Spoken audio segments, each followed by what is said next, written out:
former Trump advisor Fred Fleitz, former CIA Deputy Division Chief for the Koreas Bruce Klingner, and Hoover fellow Lan Hee-chen. Now, we've asked each of you to spell out what you think should be a top goal or something the president should accomplish. Lan Hee, we'll start with you. He's got a tough road to hoe here. Well, I think I'd like to see a little more specificity after Singapore. The Singapore Declaration was quite vague. I'd like to see what are the specific steps that Kim Jong Un intends to commit to. It'd be great if we could get a definition on denuclearization. That's going to be tough, but the actual steps he will take, verification is something I know we're going to talk more about.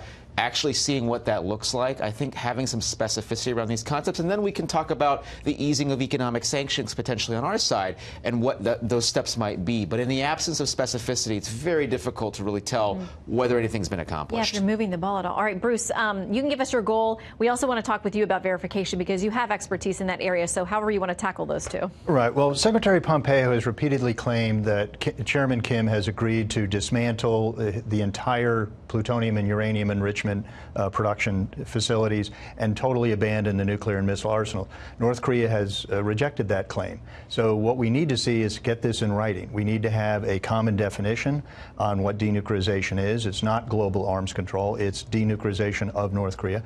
We need to get North Korean commitment to international standards of verification. We need to get them to commit to fully abandoning their arsenal and their production capabilities, as well as very early on giving a data declaration of their programs. So that's all, I think, very tangible steps that we need to get very early on. Any chance we get any of that?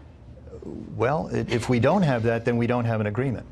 So we've got to have some teeth to this thing to move forward. All right, Fred, your policy goal for the president here this week? Well, I'd like to see at a minimum an agreement for an inspection of North Korea's nuclear site and a missile production facility. I think we're close to getting that agreement. If we could get inspections of the main nuclear site at Yongbyon, that would be tremendous.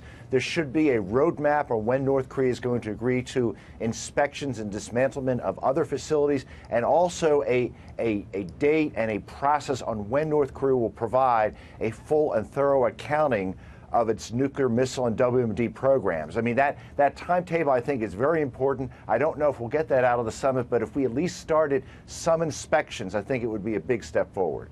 Well, and it's interesting this week ahead of this, you've seen a number of Democrats, and especially over in the Senate, I think about Senator Chuck Schumer, the top Democrat there, take to the floor.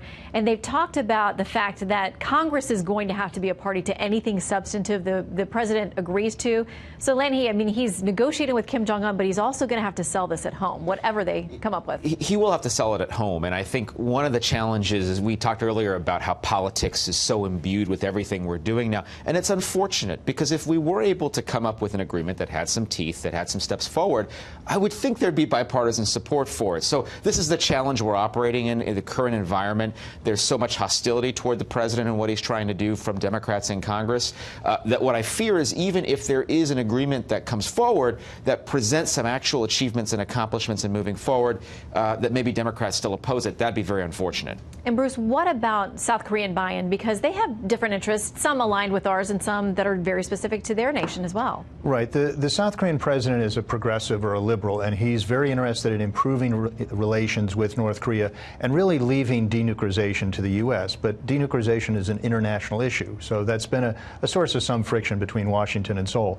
But they're also concerned about things like an ICBM-only deal, where if the U.S. is focusing just on protecting our American homeland, which Secretary Pompeo seems to be hinting at, that would not only leave our South Korean but also our Japanese allies very concerned.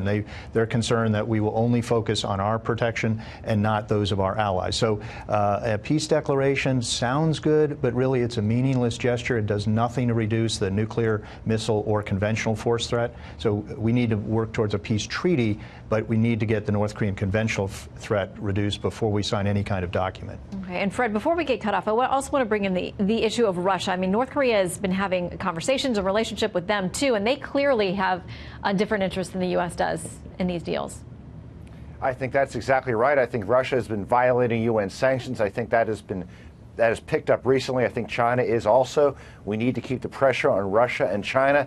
And, you know, jumping back to South Korea, I think South Korea is far too interested in making a deal with North Korea before North Korea offers anything. So we need to keep the pressure on until North Korea delivers.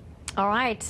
Bruce, Fred, and Lanhee, thank you all for multiple bites at the apple tonight as we continue watching this breaking news in Vietnam. Great to have all of you.